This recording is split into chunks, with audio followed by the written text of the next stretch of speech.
A good example of that would be I put more water in my radiator than I typically do, which took a hit because I know that's getting worse. I got my bills coming up, so that radiator's not coming until sometime after a couple of weeks anyway. So while I can't afford that, I'm spending, well, I got the cheapest antifreeze out there, 10 something a bottle, and then cut it in half with water, so the water cost me $1. So it cost me $6.50 a day just to keep my engine cool. And with the temperature the way that it is, I run the truck much more, so I go through more fluids. And yes, if you noticed, I haven't worn my glasses in the other videos I've done, so I kind of put them on because another stressor. These broke 2 years ago. I'm actually shocked.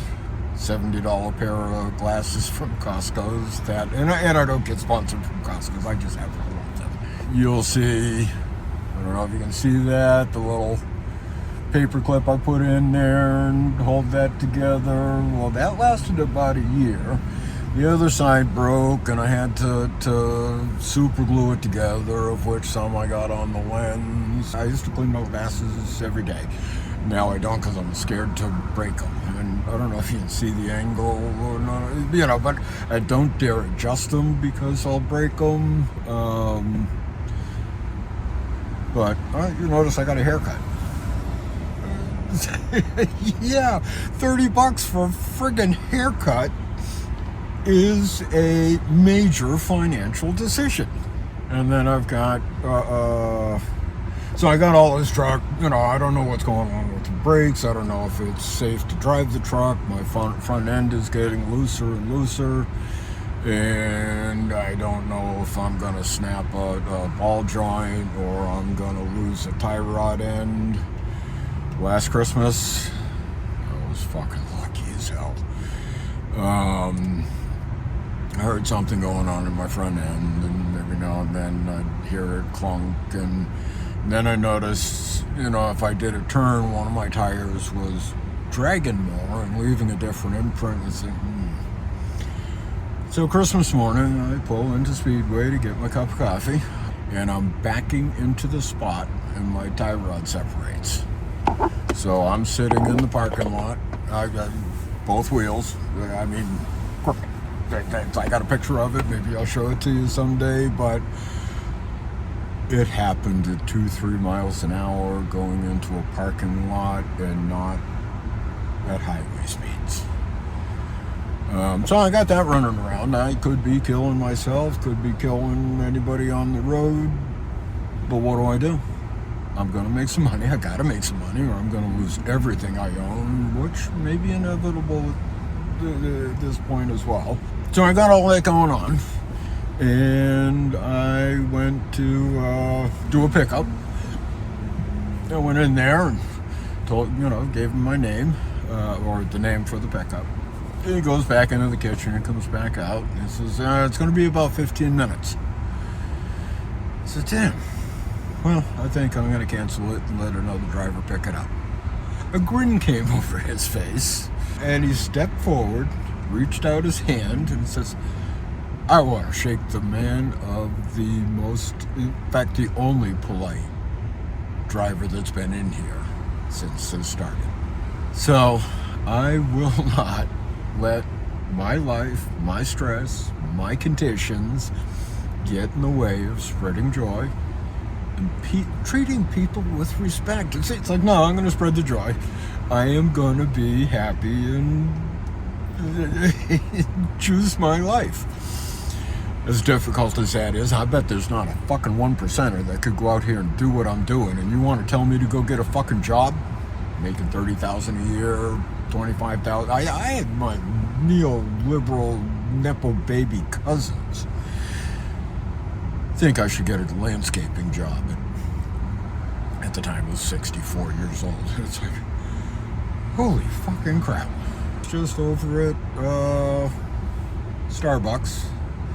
And if you watch one of my other videos on the start of my one-man campaign, my one-man protest to make what little better life I can make for them, which is don't write on my coffee, please, unless it's more efficient for you. The woman that glitched and made fun of, like, what if she was, glitched like in the Matrix. So, I'm over at the coffee station putting my cream in, and I spilled a couple of drops, and of course, being a good man, I just cleaned it up. I make a mess. I clean up my mess. And just as I'm cleaning it up, an arm comes around my back and, throws some trash in the receptacle next to me. And she says, I appreciate that. And it's like, what? Clean it up. It's like, it's the least I can do, but thank you. And it is a sad world that somebody at Starbucks, a barista at Starbucks, was moved enough to thank me for cleaning up the little bit of coffee I spilled. So I'm a good man. I'm too good to fail. Bail me out. The fuck did the banks do with their money? They just took more money. Me, I'm going to spread joy. If I get enough if this actually produces, then I call out and I get the neoliberal Nepo babies to question their behavior, where they've gotten, how they've gotten there. Not that all of them are crooks, but I'll bet every one of them did something unethical that they had a hard time sleeping with and somehow blocked it off and made themselves better than those that are on the streets or making $30,000, $40,000 a year. And it's not the $7 coffees. It's not that we're not willing to work. It's not that we're even all drug addicts.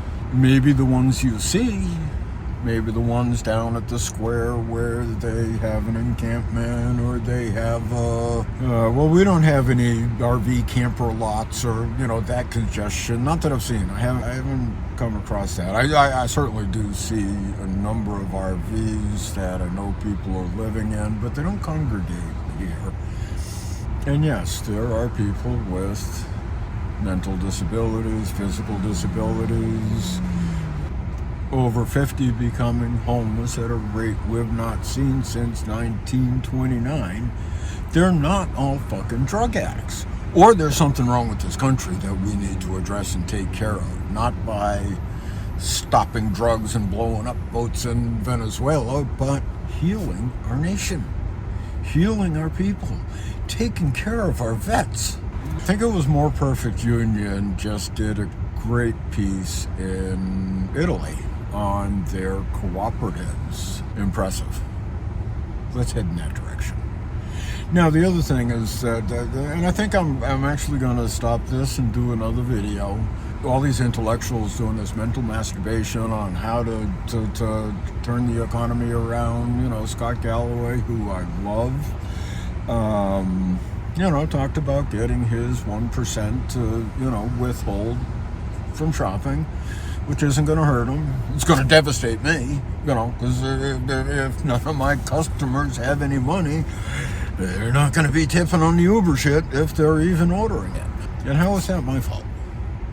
But anyway, so instead of all that bullshit, and you got the philanthropists that have all signed a plaque that they're going to give their money away when they're dead. What fucking good is that going to do me now? What fucking good is any political policy going to do me today? So you're going to leave me destined to absolutely miserable existence for the rest of my retirement? Even though I worked hard, I'm a good man, metrosexual, love my masculinity, but I also love my warm and fuzzy feminine side. And I'm a gentleman, and I treat everybody with respect. So I'm too good a man to let go. You want to keep me on this planet. You want to keep me doing good. You want to fund me. And I get funded. This works. I get my housing. I get a boat. I get to take care of Daryl and bring him on adventure. Daryl's my 15-year-old son. I will give back. I don't need millions and millions and tens of millions of dollars to fucking hoard. No, I just need enough to live till I'm dead. Housed and able to entertain and have fun with my son. And I will continue doing the YouTube thing. I will continue whatever protesting I can do. Even if it's a one-man thing, I get funded, I will go outside a one-man thing. Because I'm sitting here thinking of different ways to disrupt the economy. I'm just looking to stimulate thinking. I'm not saying everything I think is right. I'm not one of the intellectuals that has led our country to where it is now, which is a fucking disaster. Get me above the phrase, please. In all of that, that path, I was in the construction industry, most of which paid under the table.